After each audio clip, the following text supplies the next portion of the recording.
चौक लाया आपने? तो इससे मिटा करके क्या करेंगे? जाओ 2 चौक लेते आओ। ठीक है, चले यहां से आपका स्टार्ट होगा। इनको भी बुक शेयर करा दें।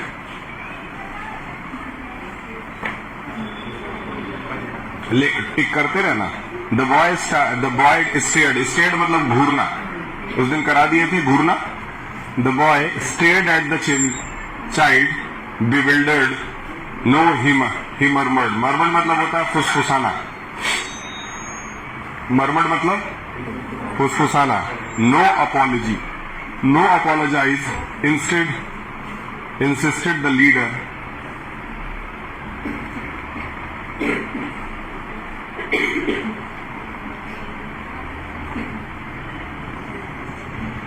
insisted the leader, jabbing his finger under his chin। ठीक है, उसमें से एक लड़का खड़े हो जाओ, यहाँ खड़े हो। ठीक है, उसमें से एक लड़का जो है इनके चिन के नीचे ऐसे हाथ पकड़ करके कहता है छूट, क्या कहता है, माफी मांग। ऐसे होता है ना सड़क पे रोकते हैं। चल बैठ। ठीक, जैवलिंग इज फिंगर। जैवलिंग मतलब होता है दबोचना। लिखिए, दबोचना। शुद्ध हिंदी वाले वर्ड्स मीनिंग में मैं लिखवा रहा हूं। थोड़ा ये पैर आप थोड़ा पीछे ही रखिएगा, ठीक है? या इधर भी आप बैठ जाइए, इधर बैठ जाइए। हाँ, बैठिए।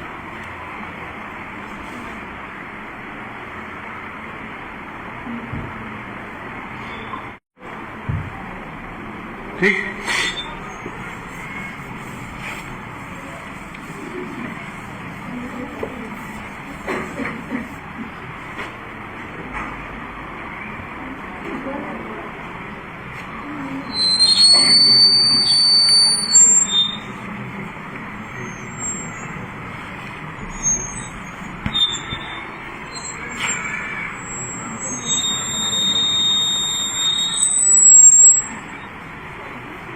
ठीक, चलिए। तो यही सब सीन इसमें चल रहा है। आगे निकलते हैं, इसको चैप्टर को तुरंत खत्म करके आपकी छुट्टी करते हैं यहाँ से। ठीक है, jabbing his finger under his chin, the boy's lips quivered. कांपना। क्विवर्ड मतलब कांपना। अब जब किसी को यहां से पकड़ करके उसको डराओगे तो जाहिर सी बात है ये डर जाएगा ना। तो ये थोड़ा थरथरा उठ रहा है, कांप रहा है बेचारा।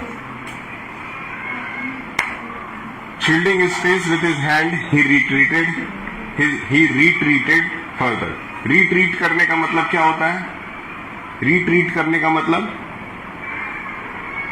किसी चीज के बदले कोई जवाब देना होता है।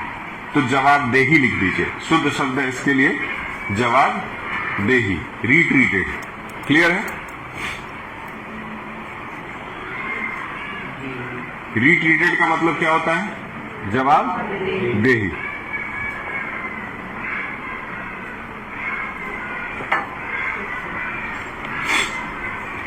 आगे बढ़ते हैं।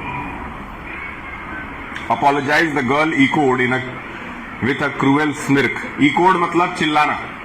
अब लड़की चिल्ला रही, चिल्लाओ इसके ऊपर, बोलो माफी मांगने के लिए, बोलो माफी मांगने के लिए। The girl echoed with a cruel smirk. Smirk का मीनिंग मैं पीछे से ही ले रहा हूं, अलग से नहीं आपको लिखवाऊंगा। स्मिर्क का मतलब स्पेसिफिक काइंड ऑफ स्माइल, मतलब मुस्कुराहट। लिख लीजिए, स्मिर्क का मतलब है, अलग से कुछ नहीं है, इसको एक तरह से मुस्कुराने को स्मिर्क कहा गया। क्लियर है? आगे निकलते हैं। स्मिर्क, अपोलोजाइज और is it against your pride. Pride मतलब यहां पे प्राइड का मतलब क्या है? यहां पे प्राइड का मतलब क्या है? यहां प्राइड का मतलब है ईको नहीं, ईगो, घमंड। होता है ना, लोग वो बच्चे कह रहे हैं उस लड़के से कि क्या तुम्हें इतना घमंड हो गया है कि तुम माफी भी नहीं मांग पा रहे हो। ठीक, आप आई हैं क्या आज? चलिए, हफ्ते में एक आध बार दर्शन दिया करिए। ठीक, अपोलोजाइज और it against your pride. Pride मतलब ईगो मतलब घमंड। मतलब उसको डरा रहे हैं सब कि तुम इतने घमंडी हो गए हो कि माफी भी नहीं मांग पा रहे हो? चलिए अभी देखिए आगे क्या होता है। कल मैं घर पे इस चैप्टर को एक बार पढ़ रहा था, तो अच्छा है, आगे देखते हैं। ठीक, और इट अगेन से replied the boy didn't answer, लड़का चुप रहा, लड़के के पास कोई जवाब नहीं था, वो चुपचाप खड़ा था। Speak up, the leader struck the boy sharply on the shoulder. ठीक है, अब एक लड़का उसमें से कंधे पे जोर से उसके हाथ रख के कहता है बोलो बोलो, इस तरह से बोलने के लिए कहता है। याद रखिएगा, अपोलोजाइज, साइलेंस, अपोलोजाइज। बार बार ये सब एक शब्द का यूज कर रहे हैं पूरे लेसन में। क्या क्या यूज कर रहे हैं? रेड हाउस, अपोलोजाइज क्या यूज कर रहे हैं? तो बोलने नहीं आ रहा तो पढ़ो कैसे तुम? अपोलोजाइज, क्या क्या शब्द यूज हो रहा है बार बार? अपोलोजाइज। इस वर्ड का मीनिंग इस बच्चे को नहीं पता है। ये वर्ड क्या है, इस वर्ड का मीनिंग क्या होता है? अपोलोजाइज मतलब माफी मांगना होता है। इस बच्चे को अपोलोजाइज को माफी मांगना कहते हैं ये चीज नहीं पता है, लेकिन अपोलोजाइज के बदले माफी मांगने का तरीका उसको पता है। जैसे फॉरगिव एक शब्द होता है, फॉरगिवनेस मतलब भी माफ कर देना होता है। फॉरगिव इसको पता है, सॉरी इसको पता है, लेकिन अपोलोजाइज नहीं पता है। क्यों? क्योंकि उसको वो लैंग्वेज नहीं आती थी। क्या नहीं आता था उसको? तुम्हारी किताब नहीं है ना? नहीं मिला है, किताब खत्म नहीं मिला है तो कह रहा है आए नहीं। पैसे जमा? हाँ। ठीक है, तब तो तुम्हारी गलती नहीं है, लेकिन कॉपी वर्क पूरा होना चाहिए। वो भी कह दो पीडीएफ नहीं मिला है। कर रहे हो ना? द बॉय डिडंट मूव, लड़का वहीं खड़ा रहता है, वहां से मूव नहीं करता।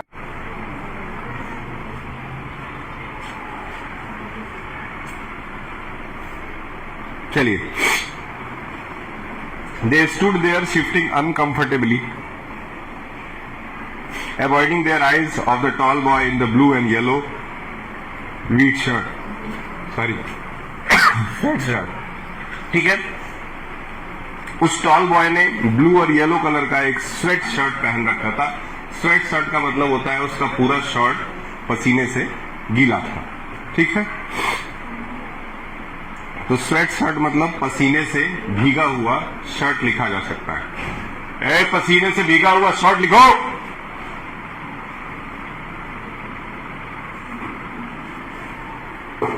Sorry, what's going on here? Thundered, thundered मतलब गरज के बोलना।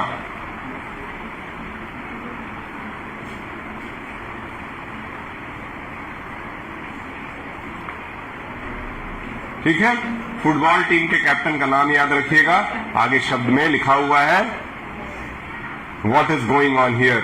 Thundered Jan van de Meer, Jan Van D.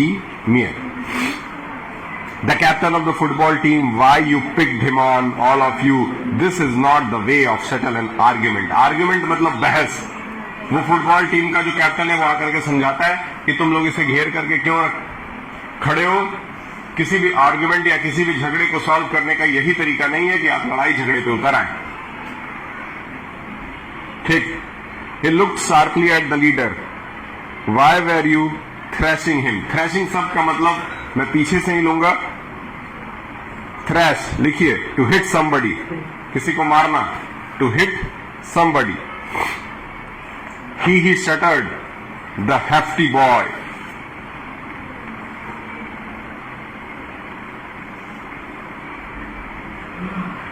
ठीक है, शटर्ड का मतलब यहां पे है हकला के बोलना। शटर्ड का मतलब यहां क्या है? हकला करके बोलना, मतलब बोलते समय कांपना। ऐसा नहीं है कि वो हकला आदमी, लेकिन फिर भी वो डरा हुआ है, तो जब डर करके किसी से बात करते हैं तो उस समय कभी कभी आप हकला करके बोलते हैं। He shuttered the hefty boy।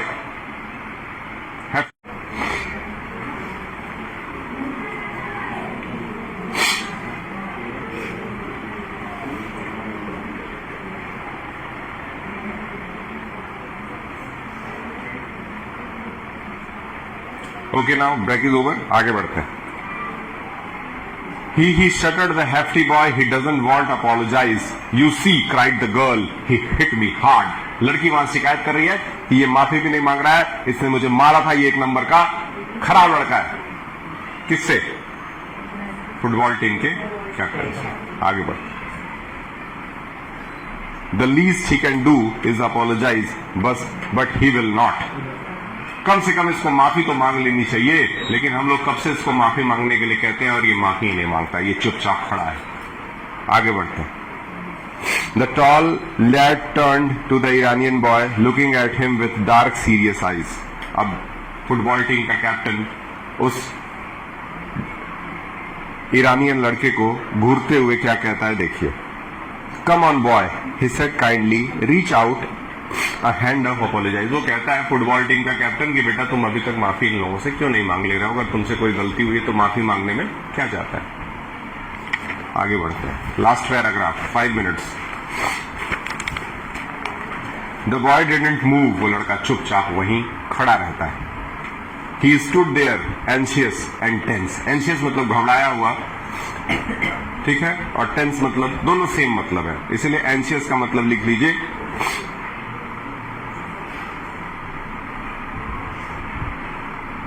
His brows knitted. Knitted मतलब बंधा हुआ। His lips quivered. Quivered मतलब थरथराना। Come on, urge the Jandiver. Urge मतलब बोलना। यहाँ पे अर्ज का मतलब हर समय हर वर्ड का सेम मतलब इंग्लिश में नहीं होता है। इंग्लिश में वर्ड्स का अलग अलग मतलब भी होता है चैप्टर के अकॉर्डिंगली, याद रखिएगा। तो जब भी किसी इंग्लिश वर्ड का कोई मतलब बताया जाए, इसका मतलब है कि वो उसी चैप्टर के लिए है सिर्फ। इसका मतलब ये नहीं कि वो हर जगह वही यूज होगा। क्विवर्ड का मतलब यहाँ पे थरथराना है, किसी दूसरे चैप्टर में कुछ और भी हो सकता है, याद रखिए। कम ऑन अर्ज द जैंडिवर जैन वैन डी मर be sport be a sport be a sport sport का मतलब क्या हुआ?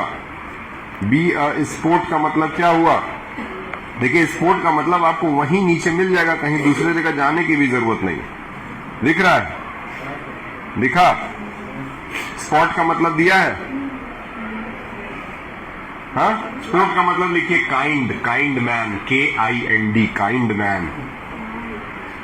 Apologise to these wild cat. अब यहां लिखा है apologise to these wild cat, ध्यान से सुनिए। यहां लिखा है apologise to these wild cat. Wild cat का मतलब क्या हुआ? जंगली बिल्ली। हाँ, अब ये जो फुटबॉल टीम का कैप्टन है, ये यहाँ वाइल्ड कैट शब्द का यूज कर रहा है। वाइल्ड कैट का शब्द का यूज करके कह रहा है कि इन जंगली बिल्लियों से माफी मांग लो। इसका मतलब कहीं से ये नहीं है कि वो उनको जंगली बिल्लियां कह रहा है। यहाँ पे वाइल्ड कैट का मतलब है खराब और बुरा इंसान। समझ में आया? तो इंग्लिश में जो लिखा होता है वही नहीं होता एग्जैक्टली। डन? सबका हुआ? तुम लिखी? आगे बढ़िए। The dark eyes of the Iranian boy filled with misery. Misery मतलब दुख। लिखे।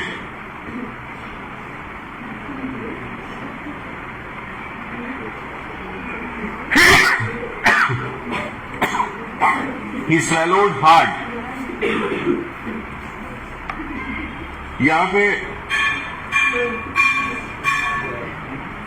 यहां swallowed का मतलब है बर्दाश्त करना, जो कि हम अभी कर रहे हैं। क्या मतलब है? बर्दाश्त करना। Come on boy, why don't you? A dry sob broke from the boy's lips. No, no. Why don't? For God's sake, why not? Because the boy's voice rose. अब यहाँ पे पहली बार इस पूरे चैप्टर में लड़के की आवाज सुनाई देती, पहली बार। लड़का क्या कहता है? Because I don't know apologize. मुझे apologize वर्ड का मतलब नहीं पता है, ठीक? I know understand apologize. मैं apologize वर्ड नहीं जानता, मुझे डच बोलना नहीं आता, मुझे माफ कर दीजिए, प्लीज फॉरगिव। लास्ट में फॉरगिव का यूज करता है वो माफी मांग रहा है, लेकिन वो इसलिए माफी मांग रहा है क्योंकि उसको वो भाषा नहीं आती। इसीलिए इस चैप्टर का नाम है अपोलोजाइज। मेरे ख्याल से इस चैप्टर के क्वेश्चन आंसर आपके पास जा चुके होंगे। अपोलोजाइज का क्वेश्चन आंसर आपके पास जा चुका है? हाँ, अपोलोजाइज का क्वेश्चन आंसर आपके पास नहीं गया, आज चला जाएगा, आप कृपया यहां से जा सकते हैं। इंग्लिश के पीरियड में आप रोजाना यही पढ़ने आएंगे, ऊपर आपकी क्लासेस नहीं चलेंगी, ऊपर आपकी क्लासेस नहीं चलेंगे, आप रोजाना यही पढ़ने आएंगे।